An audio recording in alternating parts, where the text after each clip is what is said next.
መደባትና ተከታተሉ ዘለኹም ክቡራት ሰማዕትና ንሎሚ ዝበልናዮም ዕለታዊ ዜና አዳዲና ኣለና መክሰታልኩም ምሳና ከፋውን ብኽብሪ ንዕድል ሓዱሽ ስትራቴጂ አሜሪካ ንኤርትራ ዘርብሕ ምዃኑ ተገሊጹ ሕቡራት መንግስታት አሜሪካ ኣብዚ ምስ አፍሪቃ ሓዱሽ ስትራቴጂ ናይ ምኽታል ውጥናታ ንልሙድ ናይ ስነ ሓሳባዊ ጸጥታን ተመርካስነትን ሞዴል ገዲፋ ብሓዱሽ ኣብ ክንዲ ዓማዊ ላዕላውያን መሻርክቲ ኣብ ክንዲ ረድኤት ንግዲ ኣብ ክንዲ ምትእትታው ሰላም ብግብራዊ ኣገባብ ኣብ እትብለሉ ዘላ እዋን ንኤርትራ ሓዱሽ ምዕራፍ ዝኸፍት ምዃኑ ይግለጽ ኣሎ ኤርትራ ካብ ነዊሕ ዓመታት ኣትሒዛ ብኣገዳታት ዲፕሎማሲያዊ ተነጽሎን አሜሪካ ግዳይ ኮይና ዝጸንሐት አንጻር አሜሪካ እትኽተሎ ፖሊሲ ምትእትታው ደው ዘበለትን ካብ ግዜ ቃልሲ ጀሚራ መትከል ዘይቀየረትን ጽንዕቲ ሃገር ኮይና ጽምዶ ናይ ኤርትራን አሜሪካን ምስ ምምጻእ ዶናልድ ትራምፕ ክመሓየሽ ከም ዝጀመረ ይፍለጥ አሜሪካ ኣብ ልዕሊ ኤርትራ ጌጋ ስእሊ ሒዛ ከም ዝጸንሐት ዝገለጹ እቶም ጸብጻባት ዝምድና አሜሪካን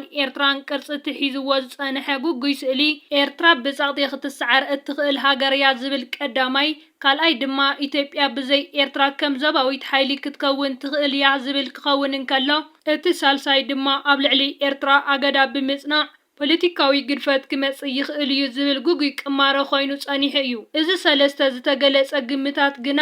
ኣብዚ ዝሓለፈ እዋናት ክሰርሕ ኣይከኣለን ኤርትራ ብጸቕጢ ኣይተሰዓረትን ኢትዮጵያ በአንጻሩ ውሽጣዊ ቁልውላው ተሸሚማ አገዳ ድማ ዝጽበ ዝተወጠነ ዓወት ከምጽእ ይትራት ንኤርትራ ካብ ፖለቲካዊ ሕርያ ደው ከብላ ኣይከኣለን በአንጻሩ አሜሪካ ብቀርና አፍሪቃ ዝወጠነቶ ዘበለ እወታዊ ምላሽ ክረክብ ኣይከኣለን ጥራይ ዘይኮነ እቲ ንኤርትራ ንምድኻም ተባሂሉ ዝተፍሓሰ ዘበለ በአንጻሩ ጽልዋ አሜሪካ ካብ ዝዞባ ዘርሕቅ ኮይኑ ጸኒሑ አሜሪካ ኣብ ልዕሊ ኤርትራ ዝተኸተለቶ ግጊ ኣካይዳ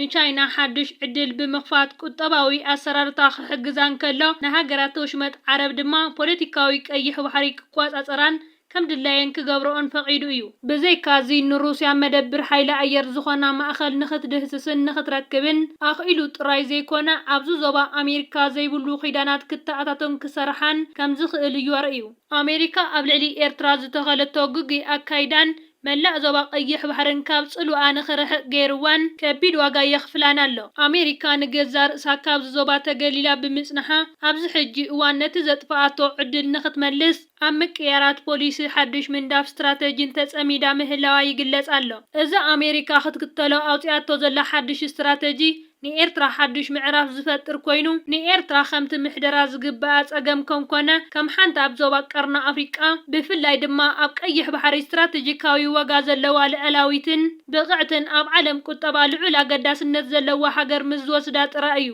ይኹን እምበር ድሕሪ ደጊም ኤርትራ ንዋሽንግተን ብዛዕተወቶ መጽባዓ መደረ ዘይኮነ ብእትወስዶ ተግባራዊ ተበግሶ ከም እትኣምንን ዝገለጹ እቶም ጸብጻባት ዘረባ ሕሱር እዩ ተግባራትና ክቡር እዩ ብምባል ነታ ብዓለም እወታዊ ተራ ክጻወት ዝኽእል ዝምድና ኤርትራን አሜሪካን ተግባራዊ ኮይኑ ንኸረአ ልዑል ትጽቢት ከም ዘለዋ ኣብሪሁ ኤርትራ ንሕቡራት መንግስታት አሜሪካ እተቕርቦ ዘላ ብድሆ ንስምዒታዊ ወይ ስነ ሓሳባዊ ዘይኮነ ግብራዊ እዩ ኤርትራ ንሕቡራት መንግስታት አሜሪካ ኣብ ታሪክ ኣብ አፍሪቃ ጌራቶ ዘይትፈልጥ እያ ተሓታ ዘላ ንሱ ድማ መደረዓን ተግባራታን ከም ዝሳነኽ ትገብር እዩ አሜሪካ ኣብ አፍሪቃ ክትኽተሎ ዝጸንሐት ኣካይዳ እግርን ከበሮን ነንበይኑ ኮይኑ ብምጽንሑ ሕጂ ግና እቲ ኸበሮን እግርን ተሳንዩ ካብ ኩናት ወረኹናት ወፂኡ ጥዑም ዜማ ምዕባለ ክፍጠር እንተደኣ ኮይኑ አሜሪካ ቃላታ ብግብሪ ከተካይዶን ብድሆ ኤርትራ ንሕቡራት መንግስታት አሜሪካ እዩ አሜሪካ ብመሰረት ሓዱሽ ስትራቴጂ ብሓቂ ላዕላውነት ተኣምን እንተደኣ ኮይና ንላዕላውነት ኤርትራ ከተኽብር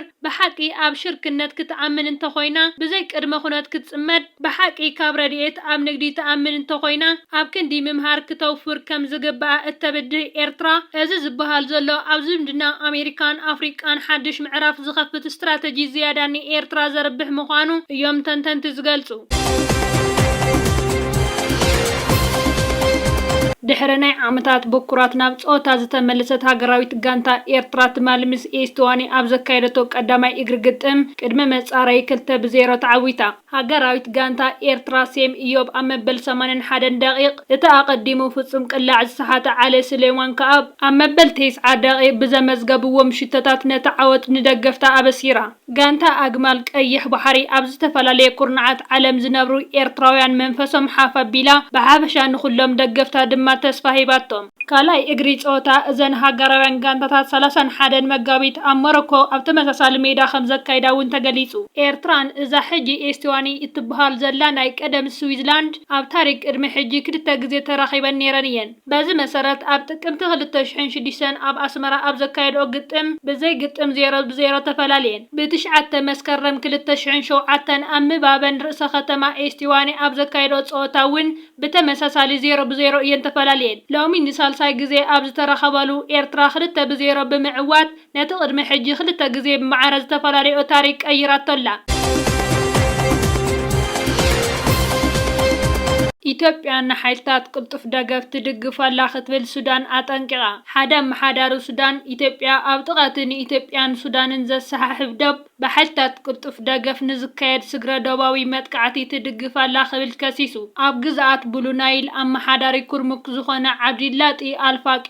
እቶም ብድሕርቲ ኣብ ስትራቴጂካዊት ከተማ ኩርሙክ ዝተፈጸመ መጥቃዕቲ ዝርከቡ ሓይልታት ካብ መሬት ኢትዮጵያ ዝተበገሱ ብመንግስቲ ኢትዮጵያ ዝድገፉን እዮም ብምባል ነቲ ፍጻመ ወራር ክብል ገሊጽዎ። እቲ ኣመሓዳሪ ብመሰረት ዝሃቦ መግለጺ